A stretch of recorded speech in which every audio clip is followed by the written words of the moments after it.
오늘 사연 시작하기 전에 구독과 좋아요, 그리고 여러분의 소중한 댓글은 무료니까 한 번씩 부탁드려요. 새벽 4시 복내의 하루가 시작됩니다.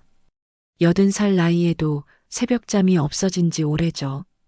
침대에서 일어나 무릎을 툭툭 치며 몸을 추스르고 낡은 슬리퍼를 신고 부엌으로 향합니다. 또 하루가 시작이네. 복내는 혼잣말을 중얼거리며 가스레인지에 불을 켭니다. 파란 불꽃이 솟아오르자 커다란 솥을 올려놓고 찬물을 가득 부어줍니다. 사고를 우려내려면 최소 4시간은 끓여야 하거든요. 20년 넘게 국밥집을 운영하면서 터득한 비법이죠. 복내는 찬물에 사고를 넣고 센 불로 끓이기 시작합니다. 거품이 올라오면 정성스럽게 걷어내고 다시 물을 부어 은근한 불로 끓입니다. 국물이 우러나는 소리가 조용한 새벽 공기를 채웁니다. 사는 게 고요하니 좋더라. 조용한 게 제일 좋은 거야. 이 나이 되면. 복내는 국을 끓이며 작은 라디오를 켭니다. 새벽 방송에서는 70년대 가요가 흘러나오죠. 이미자의 동백아가씨가 잔잔하게 흘러나오자 복내는 입술을 작게 벌려 따라 부릅니다. 목소리는 나이가 들어 갈라지지만 멜로디는 여전히 가슴 깊은 곳에서 우러나오네요. 시간이 흘러 아침 7시가 되자 복내는 시장으로 나갑니다. 재래시장 골목 끝자락에 자리 잡은 작은 국밥집. 간판도 낡고 테이블도 오래됐지만 이곳을 찾아오는 단골 손님들이 있어 복내는 매일 문을 엽니다. 복내 할매, 오늘도 일찍 나오셨네요. 옆 가게 생선장수 김씨가 인사를 건넵니다. 복내는 고개를 끄덕이며 미소를 지어 보입니다. 그래야죠. 손님들이 기다리고 있는데. 복내는 가게 문을 열고 의자를 정리합니다. 테이블을 닦고 수저를 준비하죠. 모든 준비가 끝나면 큰 솥에서 국물을 떠서 작은 솥으로 옮깁니다. 뜨거운 김이 모락모락 올라오면서 진한 사골 냄새가 가게 안을 가득 채웁니다. 첫 손님이 들어옵니다. 근처 공사장에서 일하는 아저씨들이죠. 할매, 국밥 하나요. 네, 잠깐만 기다리세요.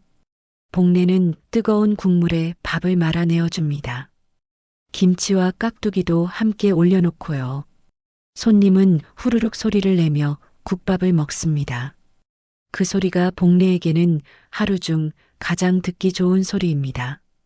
오전이 지나고 점심시간이 되자 손님들이 조금씩 늘어납니다. 회사원들, 시장 상인들, 혼자 사는 노인분들까지 모두 복내의 국밥을 찾아와 따뜻한 한 끼를 해결하고 갑니다. 오후 2시쯤 되자 손님들이 뜸해집니다. 복내는 설거지를 마치고 잠시 숨을 고르죠. 이때 옆 가게 순자가 찾아옵니다. 복내야, 차 한잔 하자. 그래, 들어와. 순자는 복내보다 5살 어린 65살입니다. 칼국수집을 운영하는 복내의 유일한 친구죠. 두 사람은 작은 테이블에 앉아 보리차를 마시며 도란도란 이야기를 나눕니다. 요즘 장사는 어때? 그저 그래. 그런 대로 살아가지 뭐. 우리 나이에 그런 대로 살아가는 것도 복이야. 복내는 고개를 끄덕입니다. 순자의 말이 맞습니다. 이 나이에 건강하게 일할 수 있고 매일 만나는 단골 손님들이 있고 함께 차를 마실 친구가 있다는 것만으로도 충분히 감사한 일이죠. 벽에 걸린 달력을 보니 오늘이 며칠인지 헷갈립니다. 하루하루가 비슷하게 흘러가다 보니 시간 감각이 무뎌진 것 같습니다.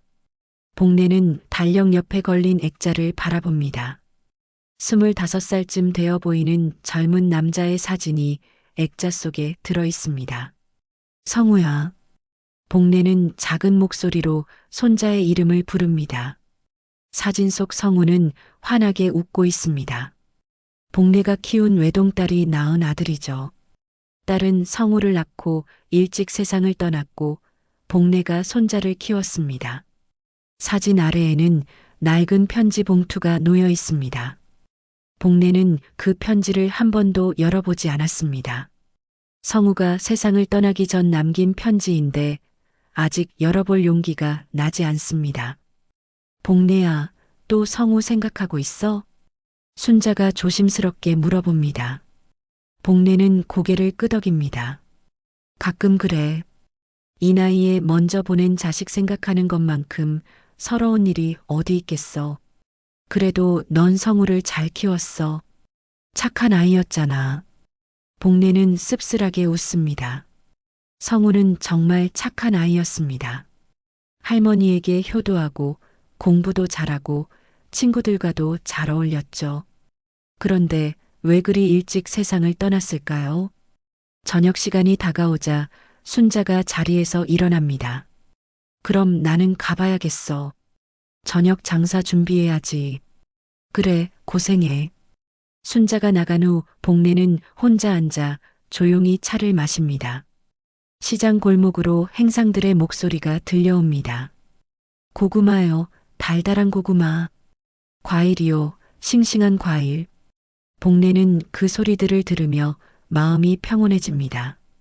이런 일상이 좋습니다. 화려하지 않고 조용하지만 안정감이 있는 하루하루 말이죠. 해가 지고 가로등이 켜지자 복례는 가게 정리를 시작합니다.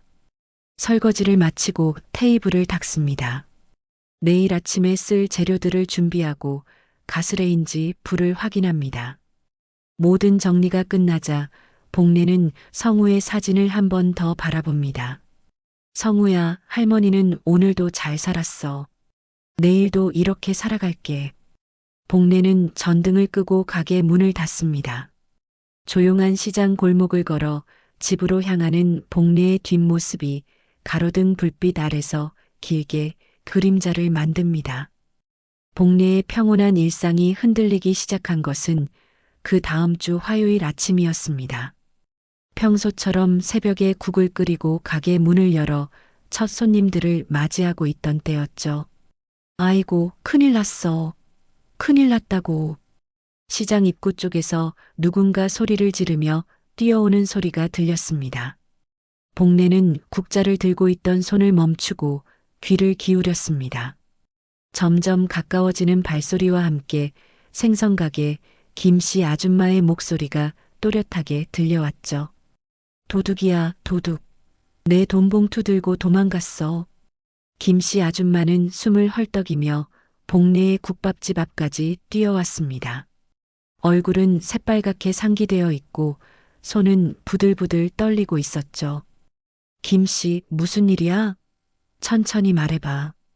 복례는 아줌마를 의자에 앉히고 물을 한 컵 가져다 주었습니다. 김씨 아줌마는 물을 벌컥벌컥 마시더니 가슴을 쓸어내렸습니다. 아이고, 복례야. 내가 생선 팔고 돈을 봉투에 넣어두었는데 어떤 놈이 그걸 훔쳐간 거야. 내가 뒤돌아서 있는 사이에 말이야. 그래, 얼마나 들어있었는데? 오늘 아침부터 팔아서 모은 돈이니까 10만 원 정도 되었을 거야. 우리 같은 사람한테는 큰 돈이잖아. 복례는 고개를 끄덕였습니다. 시장 상인들에게 10만 원은 정말 큰 돈이죠. 하루 종일 일해서 겨우 모을 수 있는 돈이니까요. 그 사람 얼굴은 봤어? 잠깐 봤지. 젊은 남자였는데 키가 크고 마른 편이었어. 머리는 좀 길고. 아, 그리고 옷이 많이 낡아 있었어. 이때 시장 상인회장인 김호장이 다른 상인들과 함께 복례의 가게로 몰려왔습니다. 75살인 김호장은 이 시장에서 나이가 가장 많은 상인 중 하나였죠. 카리스마 있는 목소리로 상인들을 이끌어왔습니다. 김씨, 정말 도둑 맞았어? 네, 회장님. 분명히 봤어요. 젊은 남자가 제 돈 봉투를 들고 도망가는 걸. 김호장의 얼굴이 굳어졌습니다. 다른 상인들도 웅성웅성 거리기 시작했죠. 요즘 것들이 정말 버릇이 없어. 남의 돈을 훔치다니. 시장이 어디라고 이런 짓을 해? 경찰에 신고해야 해. 김호장은 손을 들어 상인들을 진정시켰습니다. 일단 경찰에 신고는 하되 우리끼리도 조심해야 해. 한번 털리면 또 털릴 수 있거든. 복례는 조용히 그들의 대화를 듣고 있었습니다. 가슴 한편으로는 묘한 불안감이 스며들었죠. 도둑질이 좋은 일은 아니지만 왠지 모르게 그 젊은 남자가 어떤 사정이 있을 것 같다는 생각이 들었습니다. 사람 하나 몰아세우는 건 쉬워도 살리는 건 어려운 법이야. 복례가 작은 목소리로 중얼거리자 김호장이 돌아봤습니다. 복례 씨, 뭐라고 했어? 아, 아무것도 아니야. 그냥 혼잣말이었어. 그날 이후로 시장 분위기가 예전과 달라졌습니다. 상인들은 서로 조심하라고 말하며 돈이나 귀중품을 더욱 단단히 챙겨두었죠. 손님들에게도 소매치기를 조심하라고 당부했습니다. 복례는 평소처럼 국밥집을 운영했지만 마음 한구석이 무거웠습니다. 순자가 차 마시러 왔을 때도 그 이야기로 화제가 옮겨갔죠. 복례야, 너는 어떻게 생각해? 그 도둑 말이야. 글쎄, 나쁜 짓인 건 분명하지만 왠지 모르게 불쌍하다는 생각도 들어. 불쌍해? 남의 돈 훔친 놈이 그럴 만한 사정이 있었을 수도 있잖아. 정말 급하고 절박해서 그랬을 수도 있고. 순자는 고개를 저었습니다. 너무 선량하게 생각하는 거 아니야? 도둑질은 도둑질이야. 복례는 대답하지 않았습니다. 그저 성우의 사진을 바라볼 뿐이었죠.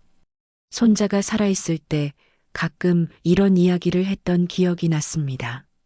할머니, 사람은 왜 나쁜 짓을 하는 걸까요? 그야 각자 사정이 있겠지. 하지만 그렇다고 해서 나쁜 짓이 용서되는 건 아니야. 그럼 용서는 언제 하는 거예요? 진짜 뉘우치고 잘못을 깨달았을 때 하는 거야. 성우는 고개를 끄덕이며 할머니의 말을 들었습니다. 참 착한 아이였죠. 며칠이 지나자 또 다른 사건이 일어났습니다.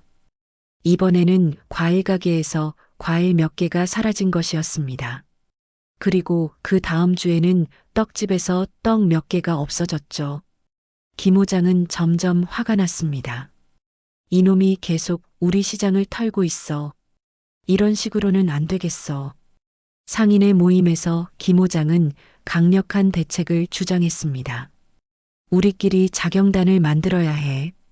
돌아가면서 시장 순찰을 하고 수상한 사람이 보이면 바로 잡는 거야.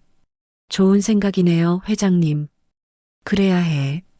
경찰은 바빠서 우리 일에 신경 쓸 시간이 없으니까. 복례도 그 모임에 참석했습니다. 하지만 자경단 이야기를 듣자 더욱 불안해졌죠. 회장님, 너무 성급하게 판단하는 건 아닐까요? 복례 씨, 지금 이 상황에서 무슨 소리야? 우리가 당하고만 있어야 해? 그런 게 아니라 혹시 잘못 본 건 아닐까 싶어서요. 김호장은 복례를 빤히 쳐다봤습니다. 복례 씨는 너무 착해. 도둑한테까지 동정하면 어떡해? 복례는 더 이상 말하지 않았습니다. 하지만 가슴속 불안감은 더욱 커져갔죠. 그날 밤 복례는 잠을 이루지 못했습니다. 성우의 사진을 바라보며 생각에 잠겼습니다. 혹시 그 젊은 도둑도 성우처럼 어떤 어려운 상황에 처해 있는 건 아닐까요? 성우야, 할머니가 너무 예민하게 생각하는 걸까? 사진 속 성우는 여전히 환하게 웃고 있었습니다. 복례는 손자가 보고 싶어서 편지 봉투를 만져봤지만 여전히 열어볼 용기는 나지 않았습니다. 복례는 창문 밖을 바라봤습니다. 시장 골목이 조용히 잠들어 있었죠. 내일은 또 어떤 일이 일어날까요? 복례의 마음에 알 수 없는 예감이 스며들고 있었습니다. 복례의 불안한 예감이 현실이 된 것은 그로부터 사흘 후 목요일 오후였습니다. 점심시간이 막 지나고 시장이 한적해진 시간이었죠. 복례는 설거지를 마치고 잠시 의자에 앉아 숨을 고르고 있었습니다. 그때였습니다. 아, 도둑이야. 시장 한복판에서 누군가의 비명소리가 울려 퍼졌습니다. 복례는 깜짝 놀라 자리에서 벌떡 일어났죠. 비명소리는 한 번으로 끝나지 않았습니다. 잡아, 저놈 잡아, 도둑이 도망간다. 복례는 앞치마를 벗어던지고 가게 밖으로 뛰어나갔습니다. 시장 골목에는 이미 사람들이 우르르 몰려나와 웅성거리고 있었죠. 모두들 한 방향을 가리키며 소리치고 있었습니다. 저기로 도망간다. 복례도 사람들이 가리키는 방향을 바라봤습니다. 시장 골목 끝에서 한 남자가 뛰어오고 있었죠. 키가 크고 마른 체격에 머리카락이 좀 긴 젊은 남자였습니다. 옷은 낡아서 여기저기 헤어져 있었고요. 남자는 숨을 헐떡이며 복례가 있는 쪽으로 뛰어오고 있었습니다. 뒤에서는 김호장과 다른 상인들이 잡아라, 잡아 를 외치며 쫓아오고 있었죠. 복례는 순간 망설였습니다. 그 남자를 막아야 할까요? 아니면 그냥 지나가게 해야 할까요? 하지만 그럴 시간도 없었습니다. 남자가 복례 바로 앞까지 뛰어왔거든요. 복례는 본능적으로 팔을 뻗었습니다. 그리고 남자의 손목을 단숨에 잡았죠. 80살이라고는 믿어지지 않을 만큼 빠르고 힘센 동작이었습니다. 남자는 깜짝 놀라며 복례를 바라봤습니다. 복례도 놀랐습니다. 남자의 얼굴을 보는 순간 이상한 기분이 들었거든요. 어디서 본 듯한 느낌이었죠. 놓으세요. 저 절도 안 했어요. 전 그냥. 남자는 간절한 목소리로 말했습니다. 하지만 복례는 그의 손목을 놓지 않았습니다. 아니, 놓을 수가 없었습니다. 그 얼굴이 너무나 낯익었거든요. 이때 김호장과 상인들이 뛰어왔습니다. 복례 할매가 잡았어. 복례 할매가 도둑을 잡았다고. 잘했어, 복례야. 이제 됐어. 드디어 잡았다. 상인들은 박수를 치며 복례를 둘러쌌습니다. 복례는 여전히 남자의 손목을 잡은 채 그의 얼굴을 뚫어져라 쳐다보고 있었죠. 할머니, 제발 놓아주세요. 저 정말 도둑질 안 했어요. 남자의 목소리에는 절망이 섞여 있었습니다. 복례는 그 목소리를 들으며 가슴 한구석이 아려왔습니다. 왜 이런 기분이 드는 걸까요? 김호장이 남자 앞으로 다가왔습니다. 이 자식이 그 도둑이구나. 며칠째 우리 시장을 털고 다닌 놈이. 정말 미안해요. 하지만 저는 변명하지 마. 내가 김신의 돈 가방 훔친 거 다 봤어. 김호장의 목소리가 점점 커졌습니다. 다른 상인들도 흥분하기 시작했죠. 경찰에 넘겨야 해. 그래, 당장 신고하자. 이런 놈은 혼내줘야 해. 복례는 남자를 바라보며 혼란스러웠습니다. 분명히 도둑질은 나쁜 일입니다. 하지만 이 남자의 얼굴에서 악의를 찾을 수 없었어요. 오히려 두려움과 절망만이 가득했죠. 이름이 뭐냐? 복례가 조용히 물어봤습니다. 남자는 복례를 바라보며 대답했죠. 강민석이요. 강민석? 복례는 그 이름을 입속에서 되뇌었습니다. 강민석? 어디서 들어본 이름 같은데. 그런데 잠깐 강민석이라고 했나요? 복례의 머릿속에서 기억 하나가 떠올랐습니다. 몇 년 전 성우가 자주 언급했던 친구 이름이었죠. 할머니, 오늘 민석이랑 같이 놀았어요. 민석이가 누구냐? 제 친구요. 강민석이요. 정말 좋은 친구예요. 복례는 가슴이 철렁했습니다. 설마 그 민석이가 바로 이 남자일까요? 하지만 나이를 계산해 보니 맞을 것 같았습니다. 성우가 죽었을 때가 몇 년 전이니까 그때 성우와 같은 또래였던 민석이라면 지금 이 정도 나이가 맞죠? 혹시 최성우 알아? 복례가 떨리는 목소리로 물어봤습니다. 강민석의 눈이 커졌습니다. 성우 형을 아시나요? 성우가 내 손자야. 강민석의 얼굴이 창백해졌습니다. 그는 복례를 바라보며 입을 벌렸다 닫았다 했죠. 할머니, 성우 형의 할머니시라고요? 그래.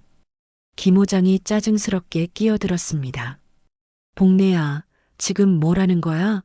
아는 사이라고 해서 도둑질을 용서할 건 아니잖아. 복례는 김호장을 바라봤습니다. 그의 말이 맞습니다. 아는 사이라고 해서 잘못을 눈감아 줄 수는 없죠. 하지만 왠지 모르게 이 상황이 단순하지 않다는 생각이 들었습니다. 경찰서에 가자. 복례가 말했습니다. 강민석은 절망적인 표정을 지었죠. 할머니, 아무 말하지 마. 경찰서에 가서 이야기하자.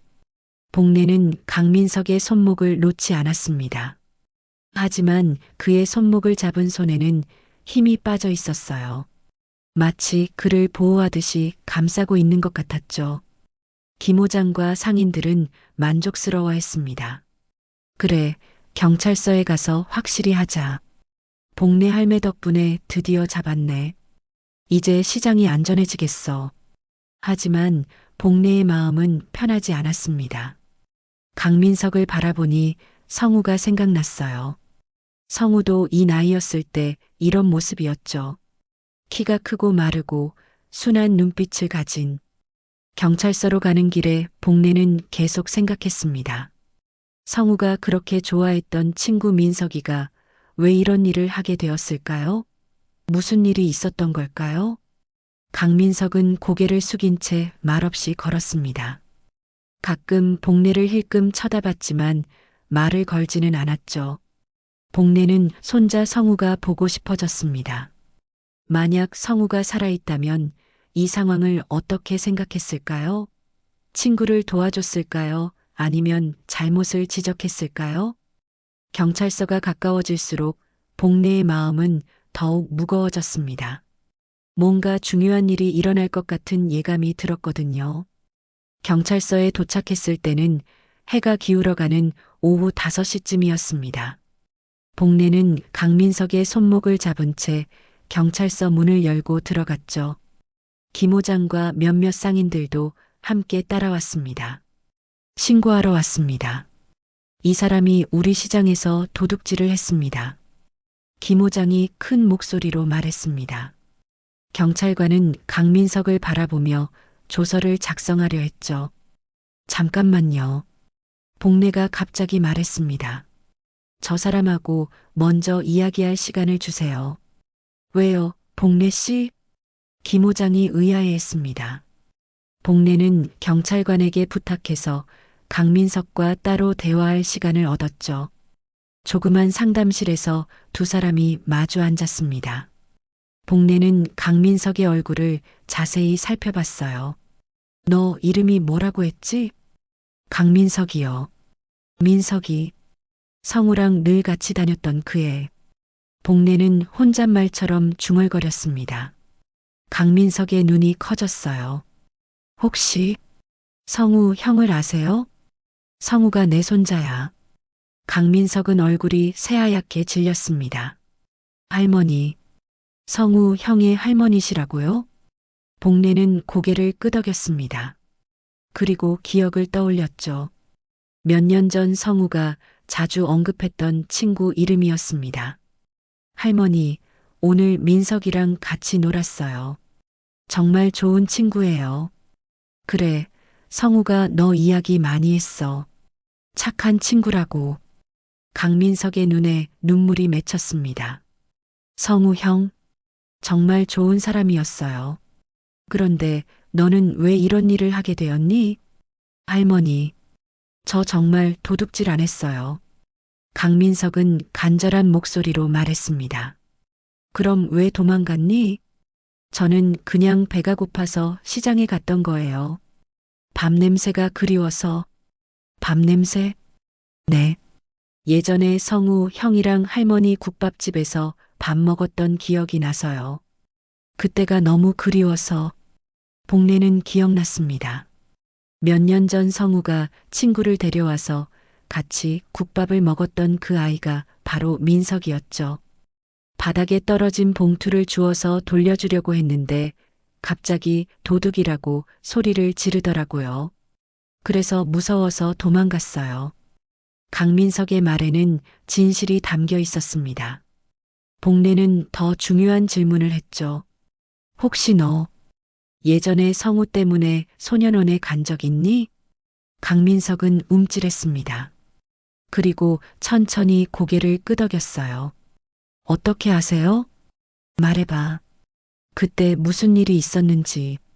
강민석은 한참을 망설이더니 입을 열었습니다. 성우 형이 그때 실수로 물건을 가져간 적이 있어요. 고의가 아니었는데 가게 주인이 도둑이라고 신고를 하려고 했어요. 복례의 가슴이 철렁했습니다. 그래서 저는 성우 형이 그런 아이가 아니라는 걸 알고 있었어요. 성우 형은 공부도 잘하고 꿈도 많았거든요. 그래서 제가 대신, 너가 대신 뒤집어 썼다는 거야? 네. 저는 그냥 별로 갈 곳도 없었고요.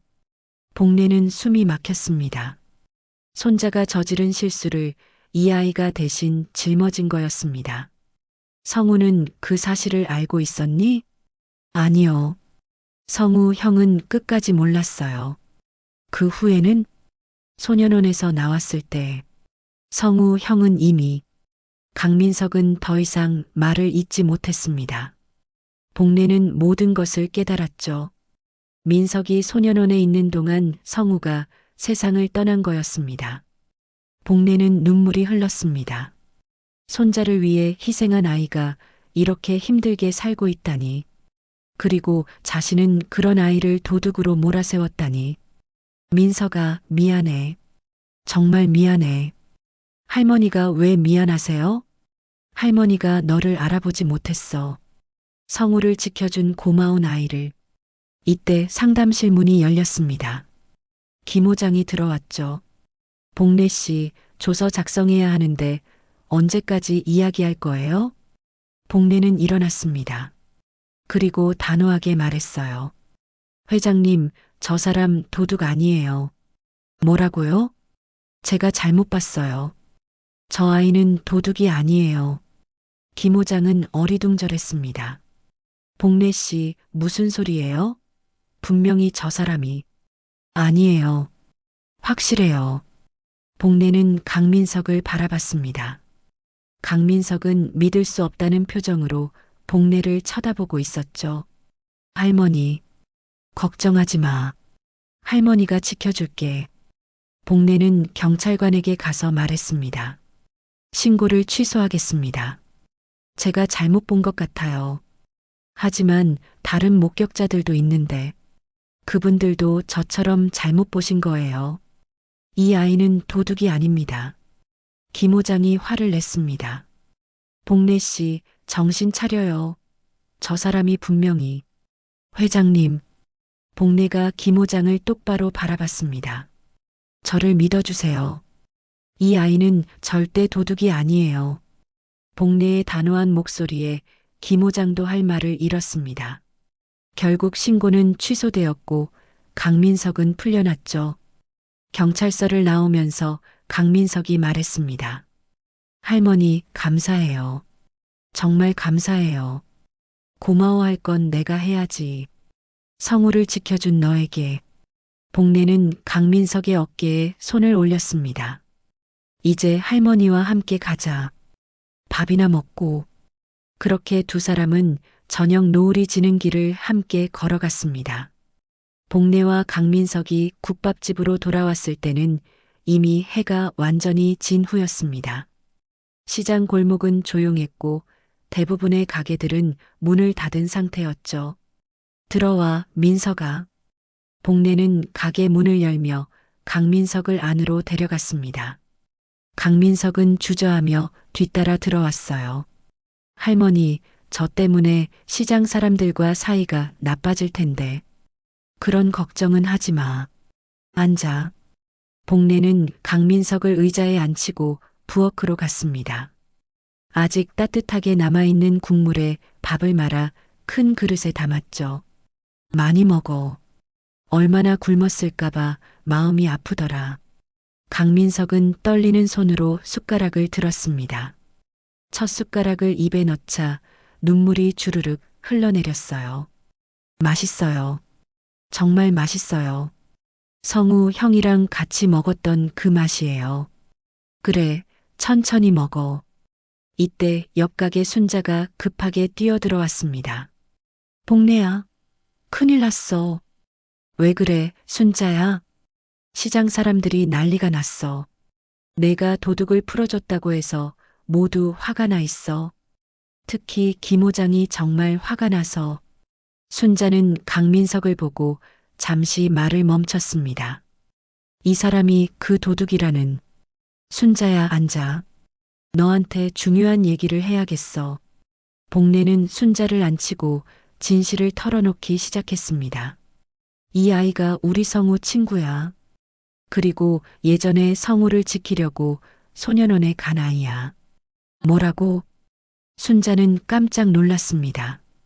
복내는 강민석이 성우 대신 누명을 뒤집어 쓴 이야기를 간략하게 설명했죠. 그럼 정말 도둑이 아니었던 거네? 당연하지. 내가 어떻게 성우 친구를 도둑으로 몰 수 있겠어? 순자는 강민석을 바라보며 미안한 표정을 지었습니다. 그런데 갑자기 심각한 얼굴이 되었어요. 그런데 복내야, 한 가지 묻고 싶은 게 있어. 성우는 그 일을 알고 있었을까? 복내도 궁금했던 부분이었습니다. 강민석을 바라봤죠. 민석아, 성우가 정말 끝까지 몰랐을까? 강민석은 잠시 망설이더니 충격적인 말을 했습니다. 사실은 성우 형이 나중에 알게 되었어요. 언제? 제가 소년원에서 나왔을 때요. 성우 형이 저를 찾아와서 울면서 말했어요. 자기 때문에 제가 고생했다고, 미안하다고. 복내의 얼굴이 창백해졌습니다. 그래서 성우가 어떻게 됐니? 그 일로 너무 자책했어요. 자기가 비겁했다고, 친구를 희생시켰다고. 저는 괜찮다고 아무리 말해도 자기를 용서하지 못하더라고요. 복내는 가슴이 무너지는 것 같았습니다. 손자가 왜 그렇게 괴로워했는지 이제야 알겠더군요. 마지막에는 저랑 만나는 것도 힘들어했어요. 그리고 강민석은 말을 멈췄습니다. 복내는 알 수 있었죠. 성우가 그 죄책감을 견디지 못했다는 것을. 복내는 벽에 걸린 성우의 사진을 바라봤습니다. 그리고 그 아래 놓인 편지 봉투를 보았죠. 몇 년 동안 열어보지 못했던 성우의 마지막 편지였습니다. 이제 읽어야겠어. 복내는 떨리는 손으로 봉투를 열었습니다. 안에는 성우의 손글씨로 쓰인 편지가 들어 있었죠. 할머니께. 민석이가 저 때문에 소년원에 갔다는 걸 알게 되었습니다. 제가 실수로 가져간 물건 때문에 민석이가 대신 벌을 받았어요. 저는 그때 왜 나서지 못했을까요? 왜 친구가 대신 고생하는 걸 그냥 봤을까요? 할머니, 저는 이런 제가 너무 싫습니다. 민석이를 볼 때마다 죄책감이 들어서 견딜 수가 없어요. 저는 제 자신을 용서할 수 없습니다. 할머니 사랑합니다. 그리고 죄송합니다. 복내는 편지를 읽고 주저앉았습니다. 순자가 얼른 부축했죠. 복내야, 내가 몰랐어. 성우가 이렇게 괴로워했는 줄. 강민석도 눈물을 흘렸습니다. 할머니, 저는 성우 형이 그렇게 될 줄 몰랐어요. 정말 괜찮다고 했는데. 민석아. 복내가 강민석을 바라봤습니다. 내 잘못이 아니야. 성우도 너도 둘 다 피해자였어. 하지만 아니야. 내가 성우를 지키려고 한 거잖아. 그런 너를 성우도 고마워했을 거야. 복내는 편지를 다시 접어서 성우의 사진 앞에 놓았습니다. 성우야, 이제 할머니가 알았어. 그리고 민석이를 잘 돌봐줄게. 내가 지키려고 했던 그 친구를. 순자가 걱정스럽게 말했습니다. 복내야, 그런데 시장 사람들한테 어떻게 설명할 거야? 특히 김 호장은 정말 화가 나 있어. 복례는 고개를 들었습니다. 눈빛이 단호해졌어요. 내일 시장 사람들한테 모든 걸 얘기할 거야. 진실을. 하지만 믿어줄까? 믿어줄 거야. 아니, 믿게 만들 거야. 복례는 강민석의 어깨에 손을 올렸습니다. 민석아, 내일부터 할머니와 함께 일하자. 이 국밥집에서. 할머니, 성우가 못다한 일을 내가 대신해줘. 그러면 성우도 편안해할 거야. 강민석은 고개를 끄덕였습니다. 복례는 창밖을 바라봤어요. 내일은 큰 싸움이 될 것 같았지만 진실은 반드시 밝혀야 했습니다. 다음 날 아침 복례는 평소보다 일찍 일어났습니다. 강민석은 가게 한쪽 구석에서 담요를 덮고 잠들어 있었죠. 복례는 조용히 국을 끓이며 마음을 다잡았습니다. 오늘은 시장 사람들과 정면 승부를 해야 하는 날이었거든요. 민석아, 일어나. 네, 할머니. 강민석은 눈을 비비며 일어났습니다. 복례는 그에게 세수할 물과 수건을 가져다 주었어요.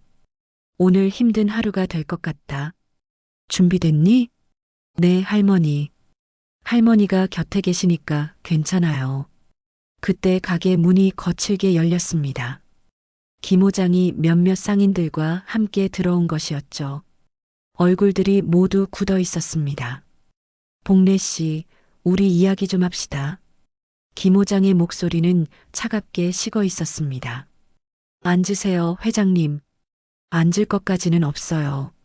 간단히 물어볼게요.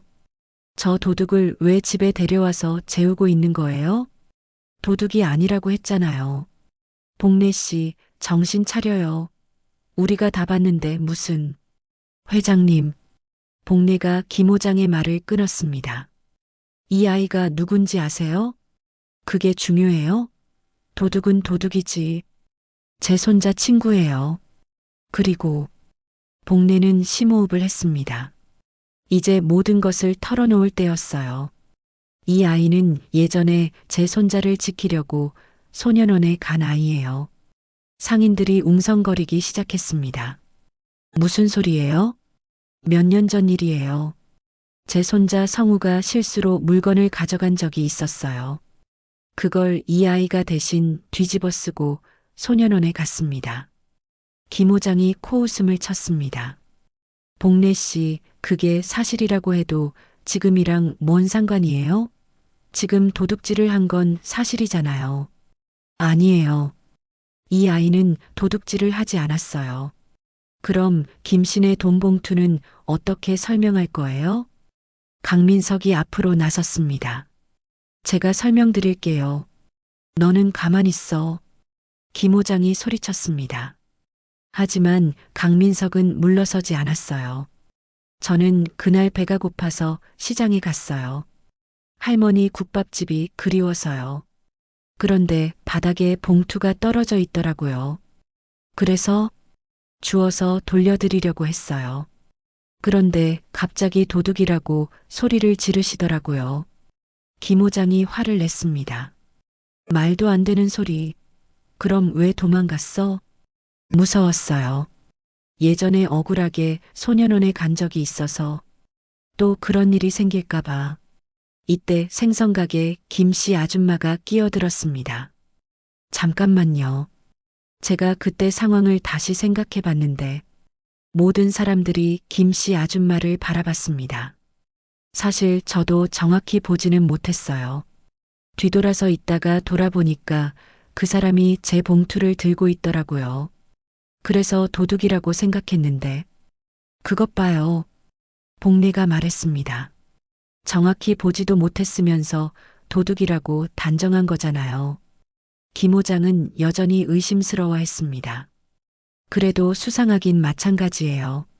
그리고 과일 가게, 떡집에서도 물건이 없어졌잖아요. 그건 이 아이가 한 게 아니에요. 어떻게 확신해요? 복례는 강민석을 바라봤습니다. 강민석이 고개를 끄덕이며 말했어요. 저는 정말 도둑질 안 했어요.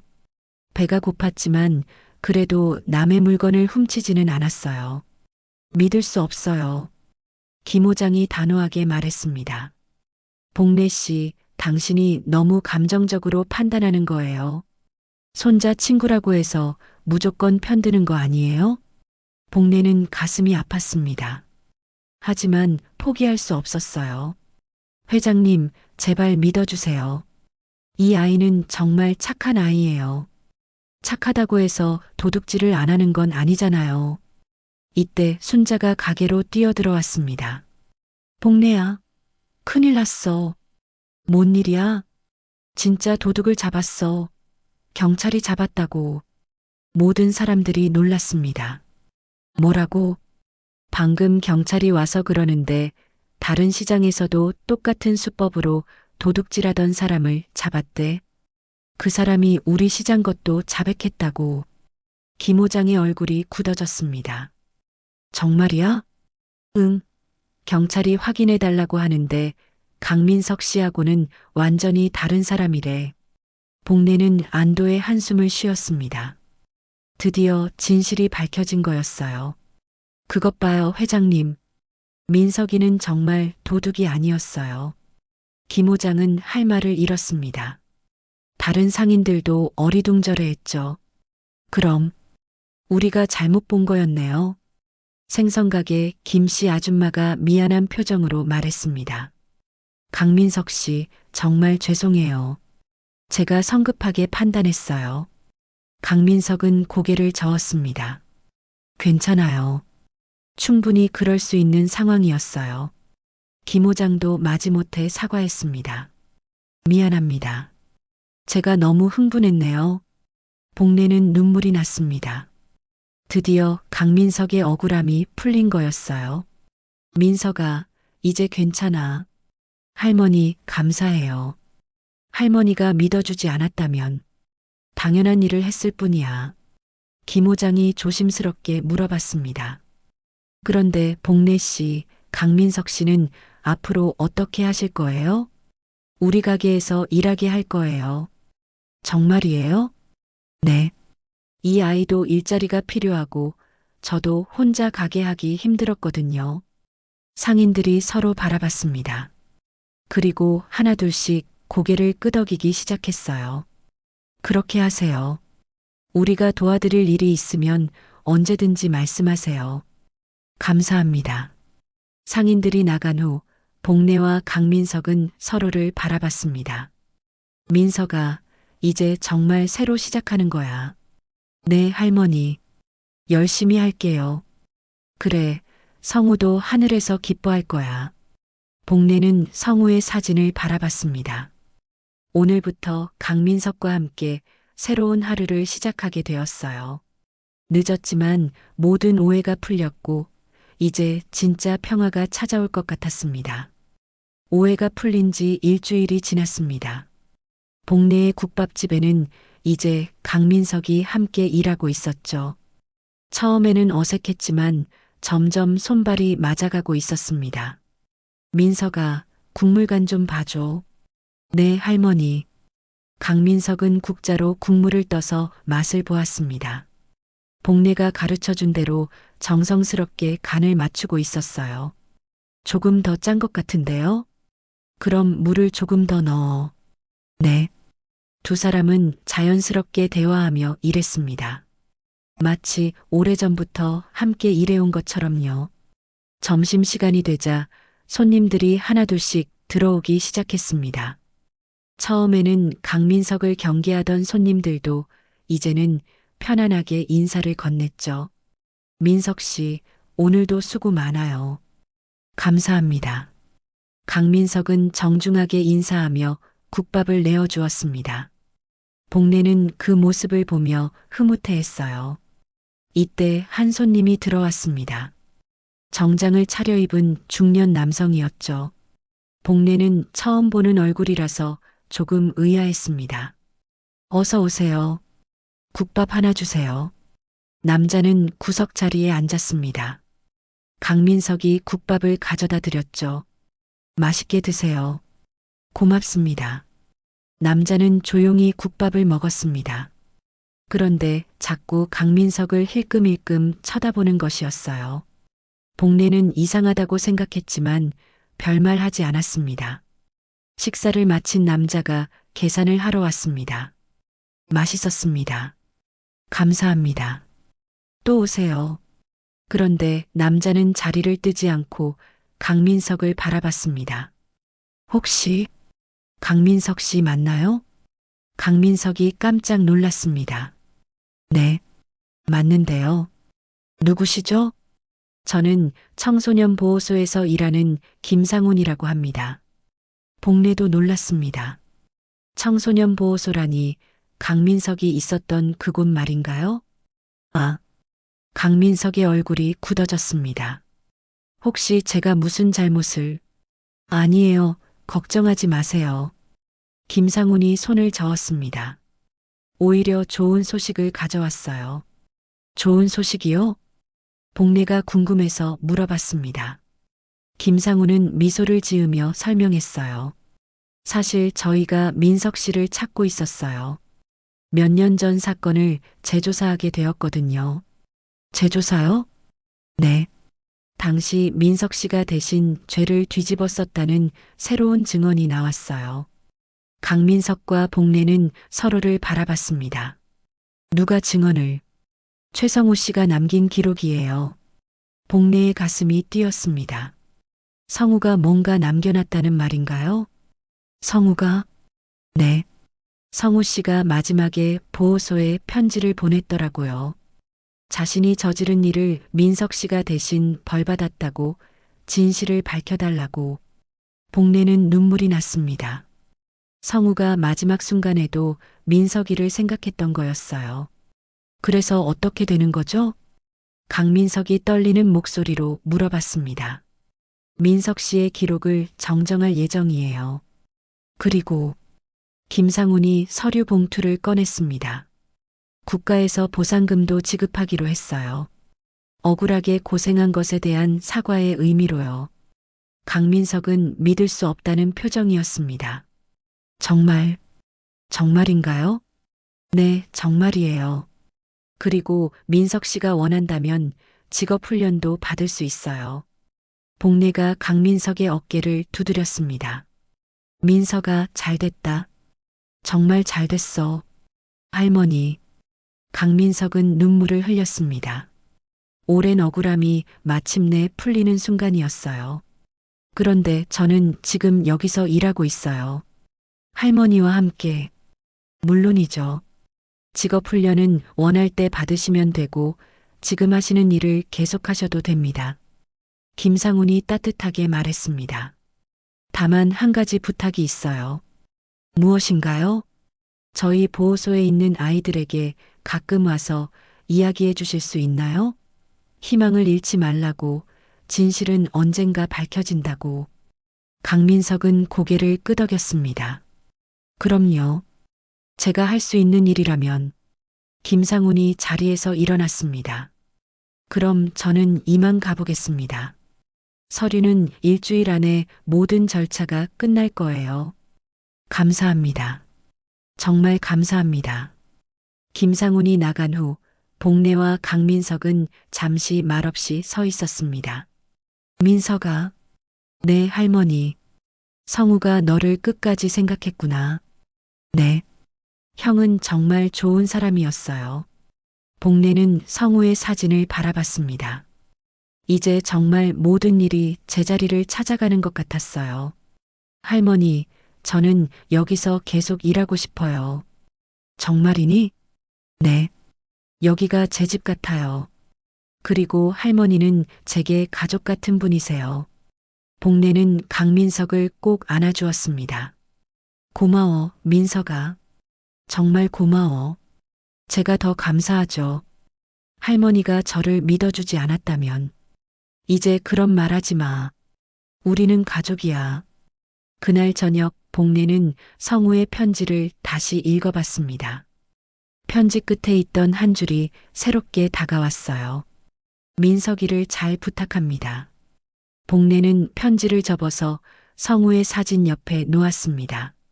성우야, 할머니가 민석이 잘 돌봐줄게. 내가 지키려고 했던 그 친구를, 그리고 고마워. 마지막까지 옳은 일을 하려고 했던 우리 착한 손자야. 복례는 창밖을 바라봤습니다. 내일부터는 정말 새로운 시작이 될 것 같았어요. 강민석과 함께 만들어갈 새로운 이야기가 기대되었습니다. 그로부터 석 달이 지났습니다.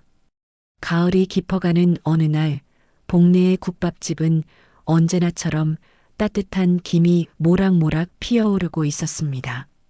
할머니, 오늘 국물이 정말 맛있어요. 강민석이 웃으며 말했습니다. 이제는 완전히 가족이 된 것 같았어요. 복례도 환하게 웃었죠. 내가 정성껏 끓여서 그래. 이제 정말 내 손맛을 따라잡겠어. 아직 멀었어요. 할머니만큼 하려면 몇 년은 더 배워야죠. 두 사람은 자연스럽게 대화하며 점심 준비를 했습니다. 강민석은 보상금으로 작은 전셋집을 구했지만 여전히 대부분의 시간을 국밥집에서 보냈어요. 점심시간이 되자 단골 손님들이 하나둘씩 들어오기 시작했습니다. 이제 모든 사람들이 강민석을 가족처럼 대했죠. 민석아, 오늘도 수고 많다. 감사합니다. 복례 할매 혼자 가게 하시기 힘들었을 텐데 내가 와서 정말 다행이야. 강민석은 정중하게 인사하며 국밥을 내어주었습니다. 복례는 그런 강민석을 보며 뿌듯해했어요. 이때 익숙한 얼굴이 가게로 들어왔습니다. 김상훈이었죠. 안녕하세요, 할머니 민석 씨. 어머, 김 선생님. 어서 오세요. 오늘은 무슨 일로 오셨어요? 김상훈은 밝은 표정으로 자리에 앉았습니다. 좋은 소식이 있어서 왔어요. 좋은 소식이요? 강민석이 국밥을 가져다 드리며 물어봤습니다. 민석 씨가 저희 보호소 아이들에게 해주신 이야기가 정말 큰 도움이 되었어요.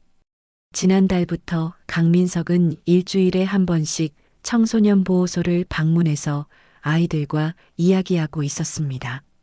자신의 경험을 통해 희망을 잃지 말라고, 진실은 언젠가 밝혀진다고 말해주었죠. 특히 한 아이가 있는데 민석 씨 이야기를 듣고 완전히 달라졌어요. 정말이요? 네. 그 아이가 꼭 민석 씨를 만나고 싶다고 해서 오늘 데려왔어요. 김상훈이 밖을 향해 손짓했습니다. 그러자 15살쯤 되어 보이는 소년이 조심스럽게 들어왔어요. 안녕하세요. 소년은 수줍게 인사했습니다. 강민석은 따뜻하게 웃으며 맞이했죠.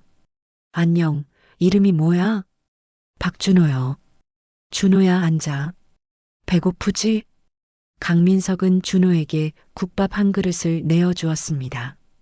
준호는 눈을 반짝이며 받아들었어요. 형, 정말 감사해요. 형 이야기 듣고 저도 용기가 생겼어요. 어떤 용기? 저도 억울한 일 때문에 들어갔거든요. 포기하고 있었는데 형 이야기 듣고 희망을 갖게 되었어요. 복례는 그 모습을 보며 가슴이 뭉클했습니다. 강민석이 다른 아이들에게 희망을 주고 있다니. 준호야, 절대 포기하면 안 돼. 진실은 언젠가 반드시 밝혀져. 네, 형. 저도 형처럼 강한 사람이 되고 싶어요. 김상훈이 말했습니다. 준호 같은 아이가 10명도 넘어요. 모두 민석 씨 덕분에 희망을 되찾았어요. 강민석은 부끄러워했습니다. 제가 뭘 했다고. 그냥 제 경험을 나눈 것뿐인데요. 그게 큰일이에요. 같은 처지에 있던 사람의 말이라서 더 큰 힘이 되거든요. 복례가 준호에게 다가갔습니다. 준호야, 많이 먹어. 그리고 힘내. 네, 할머니. 감사해요. 준호는 국밥을 맛있게 먹으며 말했습니다. 할머니, 이 국밥 정말 맛있어요. 집에서 먹던 것 같아요. 그래. 그럼 자주 와. 할머니가 맛있게 해줄게. 정말이요? 복례는 고개를 끄덕였습니다. 준호의 얼굴에 환한 웃음이 피어났어요. 식사를 마친 후 김상훈과 준호가 자리에서 일어났습니다. 그럼 저희는 이만 가보겠습니다. 김 선생님, 고생 많으세요. 민석 씨가 더 고생하시죠. 정말 감사해요. 준호가 강민석에게 다가와 인사했습니다. 형, 정말 감사해요. 다음에 또 만나요. 그래, 준호야. 힘내고 공부도 열심히 해. 네. 두 사람이 나간 후 복례와 강민석은 잠시 여운에 젖어 있었습니다. 민석아. 네, 할머니. 너 정말 대단한 일을 하고 있구나. 아니에요. 저도 도움을 받았으니까 이제 도움을 드리는 거죠. 복례는 강민석을 자랑스럽게 바라봤습니다. 성우도 하늘에서 기뻐할 거야. 자기 친구가 이렇게 훌륭한 사람이 되어서. 강민석은 성우의 사진을 바라봤습니다. 형, 고마워요. 형 덕분에 할머니를 만났고 새로운 삶을 살게 되었어요. 복례도 성우의 사진을 바라봤습니다. 이제는 슬픔보다 감사한 마음이 더 컸어요. 성우야, 할머니는 정말 행복해. 민석이와 함께 이렇게 의미 있는 일을 하고 있어서.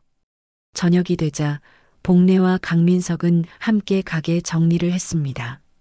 이제는 완전히 호흡이 맞았어요. 할머니, 내일은 제가 일찍 와서 국 끓일게요. 고마워, 민석아.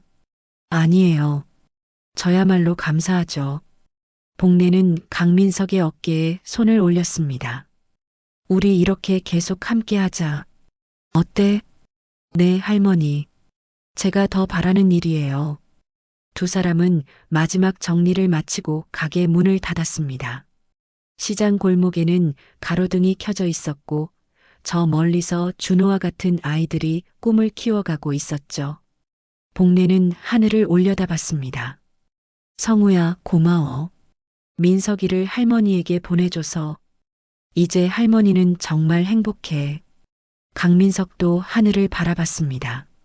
형, 저도 이제 정말 행복해요. 할머니와 함께, 그리고 도움이 필요한 아이들과 함께 할 수 있어서. 두 사람은 조용히 미소 지으며 각자의 집으로 향했습니다. 내일 아침이면 또다시 따뜻한 국밥 냄새가 시장 골목을 가득 채울 것입니다.